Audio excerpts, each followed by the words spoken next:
Good to be with you. I'm Tony DeCopel. The breaking news right now. A deadly crash in Colorado. More than 30 vehicles involved, including semis. At least 4 dead, 29 injured. What authorities are saying tonight about the cause. As wildfires race through Oklahoma and Kansas, the dangerous conditions tonight. We must never surrender. America will get better and better. The other breaking story, reaction to the death of civil rights icon Jesse Jackson from all 5 living U.S. presidents. And tonight, Jackson, in his own words, a message of hope remembered by millions. It takes 2 wings to fly. Also developing, the DNA results are in from the glove found near Nancy Guthrie's home, what they reveal and why investigators are looking for clues in local gun shops. And the good stuff tonight, why this super sad horse went super viral. From CBS News headquarters in New York, this is the CBS Evening News with Tony DeCopel. Thank you very much for joining us on a very busy Tuesday night. We begin with breaking news out of Colorado, a massive deadly crash along Interstate 25 in that state. You can see some of the wreckage here along what is a major artery through those Front Range states just east of the Rocky Mountains. At least 4 dead at this hour, almost 30 hospitalized. The crash involved a half-dozen semi-trucks and dozens of passenger vehicles. And about the cause, police say dust and high wind may have created near brownout conditions right around the time of the crash. And that is just one of several weather threats our chief correspondent Matt Gutman is tracking all across the West. A blinding dust storm today being blamed for that massive multi-car pileup on Interstate 25 that left 4 people dead. They're working on triaging everybody else, and then we'll see how many we have. 29 people were taken to area hospitals. It was so thick where you could not see in front of yourself. Ferocious 77-mile-per-hour winds kicked up so much dirt, they created what officials called a near brownout, causing several semis and more than 24 passenger vehicles to smash into each other in that 30-car pileup. The wind picked up very quickly, so by the time we got those notifications, the crash had already occurred. There it goes. Outside Amarillo, Texas, whipping winds blew over this semi on Highway 87. Good Samaritans helping to pull that driver out. And that same system blowing eastward is raising red flag warnings in 12 states east of the Rockies. Towering plumes of smoke loomed over Englewood, Kansas, another near the town of Ashland. Both small towns are now under mandatory evacuation orders. Fires are also sprouting up across Oklahoma. Winds are expected to intensify in the southern plains overnight and into Wednesday, and fire crews are racing to get the flames under control. But it is extremely windy and smoky and dusty. And that massive system is still smothering the far west. In Northern California, dangerous winds and feet of snow near Soda Springs have closed down parts of Interstate 80. On Monday, across Los Angeles, drivers were stranded in flash flooding, strong winds downing trees there. Downtown LA experiencing one of its wettest seasons in over 20 years. And Tony, officials in Colorado say they don't know when they'll be able to open both sides of I-25. Meantime, nearly 3 million Americans in the plains are under severe fire threat, and those red flag warnings expected to persist through Thursday. Tony. Matt, thank you very much. Meteorologist Rob Marciano is following where these storm systems are headed next. Rob, good evening. Hey, Tony, that's the problem. There's more than one storm. The second of 3 of them now hitting Northern California. You can see it here, the center of which is over Oregon. And there's another one lined up in the Pacific for Thursday. This energy is all pouring into the Rockies, where it's snowing now in Colorado. That low number 1, that's what spawned the winds. The critical fire danger, not just today, but into tomorrow, with winds gusting over 50, 60 miles per hour and dangerous levels of humidity. The northern part of this system will bring some snow to the northern tier, including spots that will see blizzard warnings. And ahead of that on Thursday, we've got a threat for seeing severe weather break out across the nation's heartland. Tornadoes possible, damaging winds from St. Louis to Springfield, Indianapolis, Cincinnati, Louisville as well. Record warm temperatures fueling those storms, and it does press into the northeast, getting here on Friday with rain along I-95, but snows north of I-95. An active weather week ahead. Tony. Rob, thank you very much. Now to the search for Nancy Guthrie, and news tonight about the DNA on those gloves that were found near her house. 17 days now into the search, still no arrests. Jonathan Vigliotti is covering it all for us once again from Tucson. Jonathan, good evening. What more do we know? And Tony, good evening to you. Investigators considered those gloves a critical clue. The hope was they would lead to a name. So far, they have not. And sources now telling CBS News they may not even be connected to this case. 17 days into Nancy Guthrie's disappearance, the Pima County Sheriff's Department says DNA from gloves found 2 miles from her home was entered into the FBI's CODIS database and today revealed no matches. The database stores DNA from those who have been convicted and also even arrested in some states. Authorities still can't confirm the gloves are even the same ones worn during the crime. The sheriff says additional DNA found at the crime scene is still being analyzed. The main focus, locating Nancy Guthrie. All they want to do is find her. How much harder does that likelihood get the further away we get from February 1st when she disappeared? It's probably exponentially harder by the day. Just blocks from Guthrie's home, retired Pima County Lieutenant and former SWAT Commander Bob Krieger showed us the challenges investigators are now facing in this desert terrain. We could stand here for days and probably never be seen, and we're 20 feet from the roadway. So this is the challenge that we have. As CBS News first reported, investigators continue to work with Walmart's management to identify the individual who purchased this backpack sold exclusively at their stores. The sheriff says Walmart has handed over purchase records, including names. Could this backpack crack the case? Absolutely. That might be the only piece of evidence that shows up that can put 2 and 2 together. It could be very significant. CBS News has also learned the FBI is looking at gun purchases in the Tucson area. The owner of one gun store says an agent showed him several images with faces and names on them, and also inquired about purchases made in the last year. And it is unclear if those photos and names are linked in any way to the search for the backpack. Meanwhile, the FBI continues to call on the public for help. Anyone with information is asked to call those numbers there on the screen, Tony. All right, Jonathan, thank you very much. We turn now to the remembrances today for the Reverend Jesse Jackson, the civil rights activist and Democratic presidential candidate who died today at 84. A good man is how President Trump described him, while former President Obama today credited Jackson with making his own historic White House run possible. Here's Ed O'Keefe. He was born in Greenville, South Carolina in 1941. And by his 20s, Jesse Jackson was earning national attention as an aide to Martin Luther King Jr. and a leader of the Southern Christian Leadership Conference. A shot cracked out from across the street, dropping him to the floor. He was in Memphis on April 4, 1968, when King was assassinated. And his murder sparked divisions among King associates, leading Jackson to launch what is now the Rainbow Push Coalition, still focused on black economic and political empowerment. We shall fight this institutional racism wherever we see it.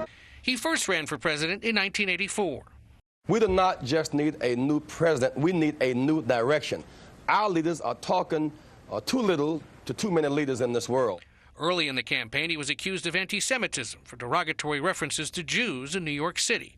But he ended his bid in a stronger than expected third place, earning him a speaking slot at the Democratic convention. My constituency is the desperate, the damned, the disinherited, the disrespected, and the despised. They are restless and seek relief. They are voted in record numbers. He ran again in 1988, focusing initially on the concerns of rural, poor, white Americans, proving an African-American candidate could have crossover appeal. His 1988 convention address roused his party again. When you hold on and hold out, we must never surrender. America will get better and better. Keep hope alive. Nearly 20 years later, he was an early supporter but occasional critic of Barack Obama's presidential campaign, famously photographed in Chicago's Grant Park on election night 2008. His support for a new generation of activists included fights for voting rights, fair housing, and police reform, echoing the message he spent years preaching. And nobody can stop us now. Moving on up. Keep hope alive. Keep hope alive. Ed O'Keefe, CBS News, Washington. For more on the legacy of Reverend Jesse Jackson, we spoke with another civil rights icon, former Ambassador Andrew Young. You can find that conversation on our website, cbsnews.com. Well, right now we go to Georgia, where another trial has begun for the parent of an alleged school shooter, the latest effort to hold an adult accountable when their children are charged with a mass shooting.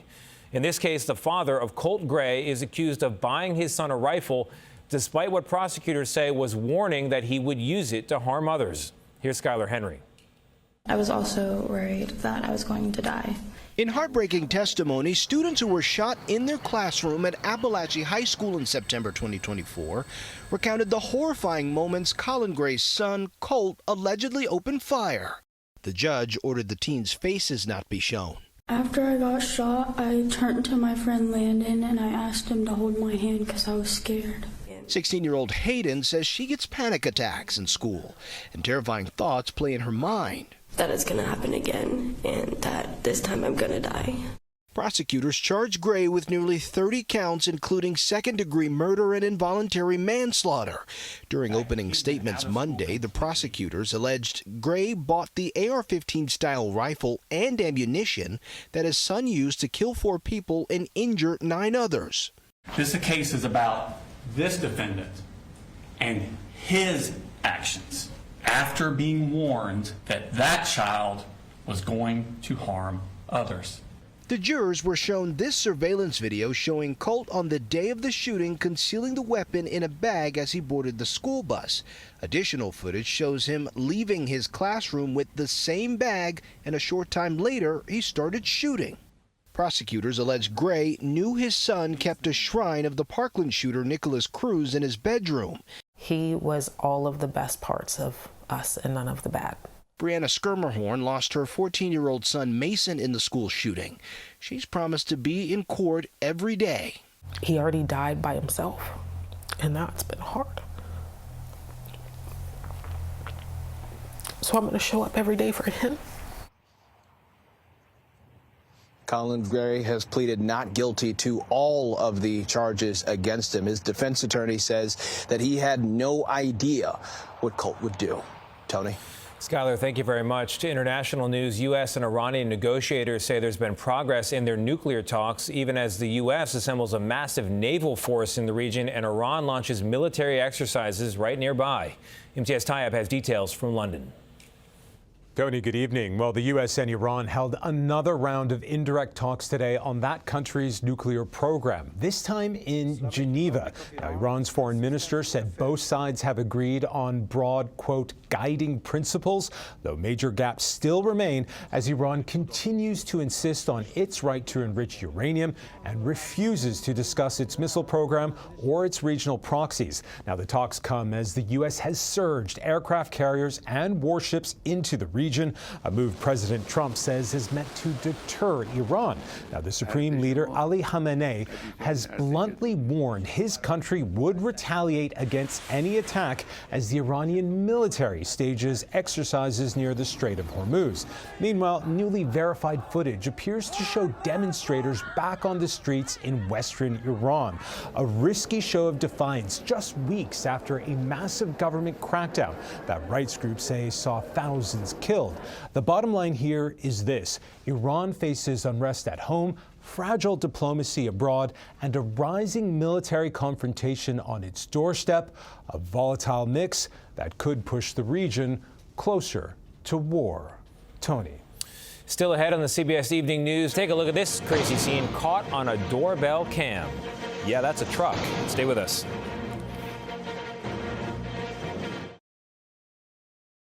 A pastor is in the hospital tonight after a fiery explosion destroyed his church in the small central New York town of Boonville. 5 people were critically injured in this blaze, police say. The pastor and 4 firefighters who were already inside the church investigating an odor of gas when the furnace turned on and likely set off that explosion. A family near Portland, Oregon heard a big bump in the night recently when a pickup truck flew through 100 feet of wide open air and right through their front porch at 3 a.m.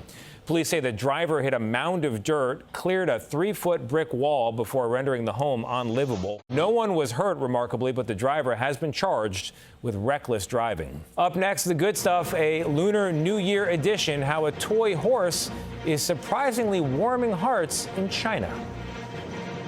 This portion of the CBS Evening News is brought to you by Fisher Investments, clearly different money management. We are back with the good stuff, a story of free expression finding a way in a place not particularly known for it. China, as we mentioned, is celebrating the Lunar New Year, ushering in the Year of the Horse, one of the 12 signs of the Chinese zodiac. And if this year's party feels particularly big with a kung fu robot performance, it's because this is also the year of the fire horse, a cycle that arrives every 60 years to symbolize optimism and ambition. Which is why it is so particularly ironic that one of the most popular toys ahead of this year's celebration is the crying horse. This frowning stuffed animal, the result of a factory worker accidentally sewing the smile upside down, has sold by the tens of thousands every day, garnering hundreds of millions of mentions on Chinese social media. And all because that frown is being seen as the spirit of the Chinese worker, according to one shop owner. When you're sitting at work there, you're just in that state, she says. That's the state she's talking about. You know the feeling. But unlike where you live, openly expressing frustration can be illegal in China, and I mean that quite literally. The Chinese Cyberspace Administration recently launched a 2-month effort to purge the internet of excessively pessimistic sentiment, which is pretty much all of it. So however you're feeling about getting up for work tomorrow, hopefully it's better than that crying horse. And if it's not, well, at least complaining is still completely legal here in these United States. No plush toy required. That's another day in America. I'm Tony DeCopel. Good night.